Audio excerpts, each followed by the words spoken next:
Hi good evening. ആ ഇതാര് എപ്പ എത്തി ബാംഗ്ലൂരിൽ നിന്ന്? വൈകുന്നേരം. നിന്റെ കൂട്ടുകാരുടെ കല്യാണം കഴിഞ്ഞു? അങ്ങനെ ഒരുത്തന്റെ ജീവിതം കൂടി ഗോവിന്ദ ഗോവിന്ദ അല്ലേ? ഫ്ലൈറ്റ് ലേറ്റ് ആയിരുന്നു, ഇല്ലെങ്കിൽ കല്യാണിയുടെ കല്യാണ നിശ്ചയത്തിന് മുന്നേ എത്തിയേനെ.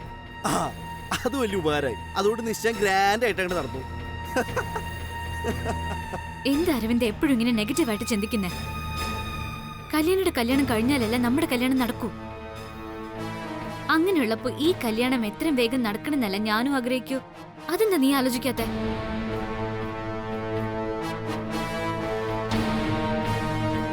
കല്യാണിയുടെ കല്യാണം ചിലപ്പോ അങ്ങ് നടക്കും, പക്ഷെ നമ്മൾ തമ്മിലുള്ള കല്യാണം നടക്കുമെന്ന് എനിക്കിപ്പോഴും സംശയം. അതാണ് പ്രശ്നം.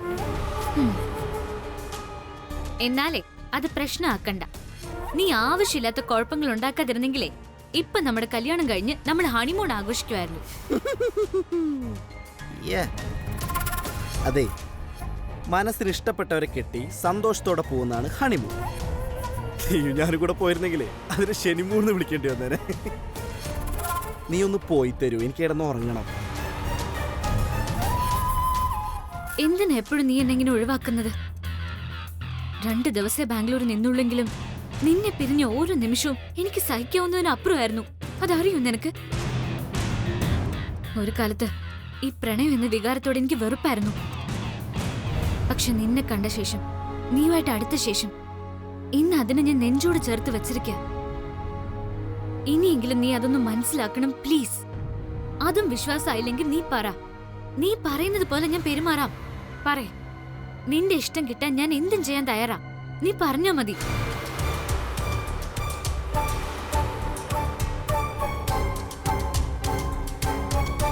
ഏയ് സോറി, എന്റെ ഇഷ്ടത്തിനനുസരിച്ച് പെരുമാറാനൊന്നും ഈ ജന്മം നിന്നെ കൊണ്ടാവില്ല. അതങ്ങ് മറന്നേക്ക്. ഒരിക്കലും അല്ല, ഞാൻ ആ പഴയ നന്ദനല്ല. ഒന്നില്ലെങ്കിലും നിനക്ക് വേണ്ടി ഞാൻ ഒരുപാട് മാറിയില്ലേ? ഇനി നീ പറയുന്ന രീതിക്ക് മാറാൻ ഈ നന്ദന തയ്യാറാ.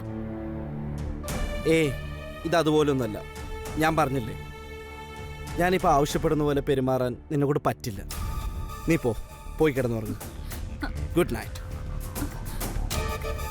അരവിന്ദ് പ്ലീസ്. ആദ്യം നീ ഞാൻ എങ്ങനെ മാറണമെന്ന് പറ, പിന്നല്ല അത് നടക്കുവോ നടക്കില്ലെന്ന് തീരുമാനിക്കാൻ പറ്റൂ. എന്നാ കേട്ടോ, ഞാൻ മദ്യപിക്കുമ്പോഴേ നീ എനിക്ക് കമ്പനി തരണം. മനസ്സിലായോ? നീ എന്റെ കൂടെ ഇരുന്ന് കുടിക്കണമെന്ന്. പറ്റുമോ നിനക്ക്? അഖിലാണ്ടേശ്വരി ലക്ഷങ്ങൾ പൊടിച്ചു കളയുമ്പോ ഇതൊന്നും വേണ്ട മാഡം, ഏതെങ്കിലും അമ്പലത്തിൽ വെച്ച് ഒരു മഞ്ഞ ചരടിൽ താലി കെട്ടിയാ മതിയെന്ന് പറയണമായിരുന്നു. അതെന്തുകൊണ്ട് പറഞ്ഞില്ല? അന്യന്റെ വിയർപ്പിൽ ഗ്രാൻഡായിട്ട് കല്യാണം നടത്താൻ നിൽക്കുന്നു. ഇതിനൊന്നും ഉത്തരം പറയാനുള്ള കഴിവ് ഞങ്ങൾക്കില്ല മാഡം. ദേ കണ്ടില്ലേ, എന്റെ മരുമകനാകാൻ പോകുന്ന ആള് ഇതെല്ലാം കണ്ട് പകച്ച അവസ്ഥയില. ദേവി, ഇത് അയാളെങ്കിലും ഈ അവസ്ഥയിൽ നിന്ന് ഒഴിവാക്കി തരണം. ഞങ്ങൾ ഇറങ്ങാം. ശരി, പോകാം. പക്ഷേ ഇങ്ങോട്ട് വന്നപ്പോ എഴുന്നള്ളിച്ചുകൊണ്ട് വന്നില്ലേ ഒരു വലിയ ക്ഷണക്കത്ത്? ഇത് ഈ വീട്ടിൽ ഇനി ആവശ്യമില്ല. കൊണ്ടുപോയിക്കോ ഇതും കൂടെ.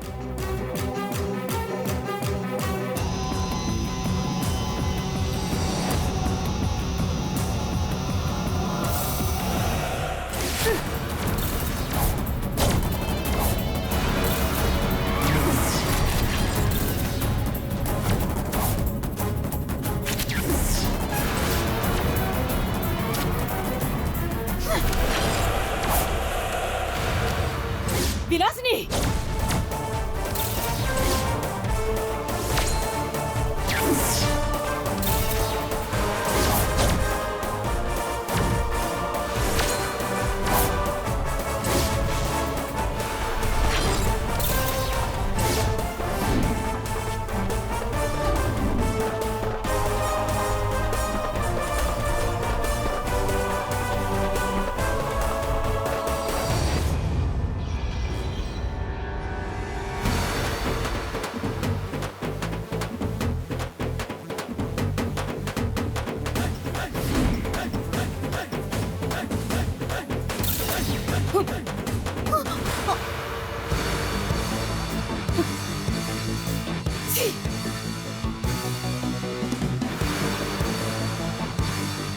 നിന്നെ അടിച്ച കൈ നാറും. അത്ര അറപ്പാ എനിക്ക് നിന്നോട്. ഒരു പെൺകുട്ടി അവളുടെ കല്യാണത്തിന് അച്ചടിച്ച ആദ്യത്തെ കാർഡ് നൽകി അനുഗ്രഹം വാങ്ങാൻ വന്നു. ആ കാർഡാ നീ നുള്ളിപ്പിച്ച് എറിഞ്ഞിരിക്കുന്നത്.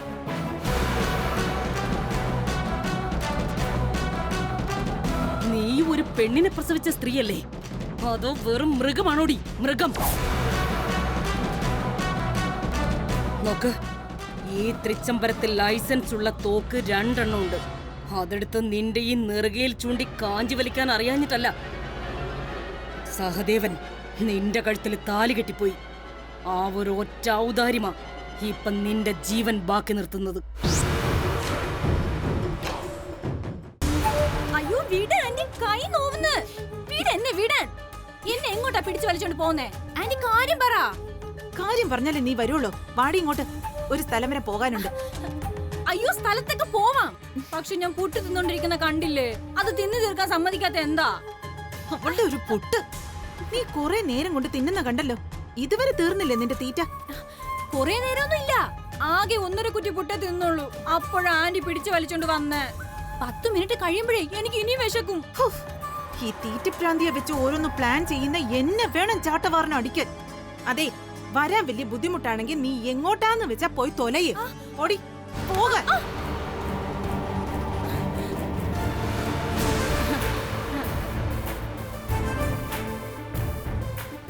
അതല്ല ആന്റി, ബാക്കി പുട്ട് അവിടെ അടച്ചു വെക്കാൻ പറഞ്ഞിട്ട് പോയാ പോരെ? അതല്ലാതെ അത്യാവശ്യമായിട്ട് നമ്മളിപ്പോ എവിടെയാ പോന്നേ? എന്തെങ്കിലും ഒന്ന് പറ.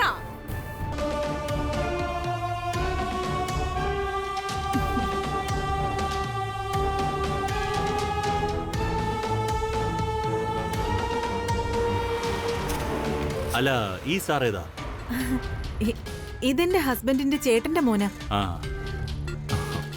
സാറിന്റെ നാളേതാ? പൂരം. പൂരത്തിനും ശനീശ്വര പൂജ നല്ലതാ. ആ, ഇങ്ങോട്ടിരിക്കാൻ പറയൂ. 2 പേർക്കും കൂടി ഒരുമിച്ചങ്ങ് ചെയ്യാം. അതൊന്നും വേണ്ട, എനിക്ക് പോണം. ആനന്ദേ ഇരിക്ക്. ഏതായാലും 2 മിനിറ്റ് കാര്യല്ലേ ഉള്ളൂ. ഇദ്ദേഹം പറഞ്ഞ സ്ഥിതിക്ക് അതങ്ങ് ചെയ്തേക്കാം. ഒന്നാമത് ചേച്ചി നിന്റെ കല്യാണ ആലോചനയൊക്കെ തുടങ്ങി. അപ്പൊ എല്ലാ ദോഷങ്ങളും തീരണം. അറിയില്ലേ, കല്യാണ സമയത്ത് ദോഷങ്ങളൊന്നും ഉണ്ടാകാൻ പാടില്ല, അല്ലേ സ്വാമി? ആ, കല്യാണ സമയത്ത് വരനോ വധുവിനോ ദോഷങ്ങളുണ്ടെങ്കിൽ അത് പിറക്കാൻ പോകുന്ന കുട്ടിയെ വരെ ബാധിക്കുമെന്നാ ശാസ്ത്രം. ദോഷപരിഹാരം എപ്പോഴും നല്ലതാ. ഇരിക്കാനന്തേ, ഇളയമല്ലേ പറയുന്നേ, ഇരിക്കേ.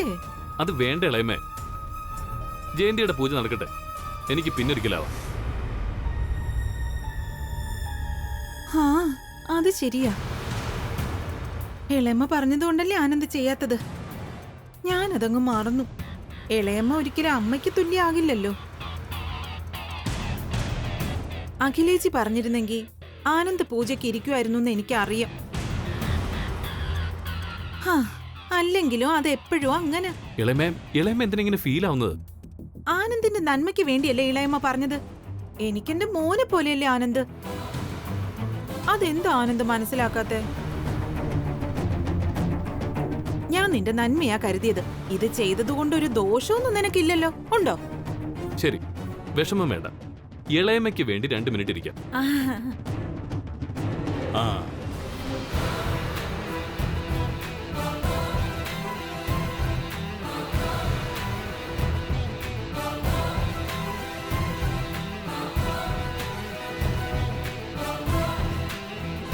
തിരുമേനി പെട്ടെന്ന് വേണം, ആനന്ദിന് ഓഫീസിൽ പോകാനുള്ളതാ. പെട്ടെന്ന്.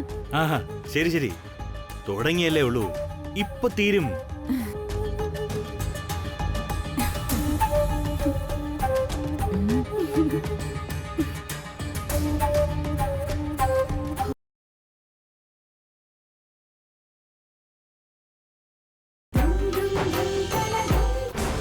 അങ്ങനെയുള്ള ആനന്ദിനെ വെറും ചുരുങ്ങിയ സമയം കൊണ്ട് ഒരു അടുക്കളക്കാരി മയക്കിയെടുത്തിരിക്കുന്നു.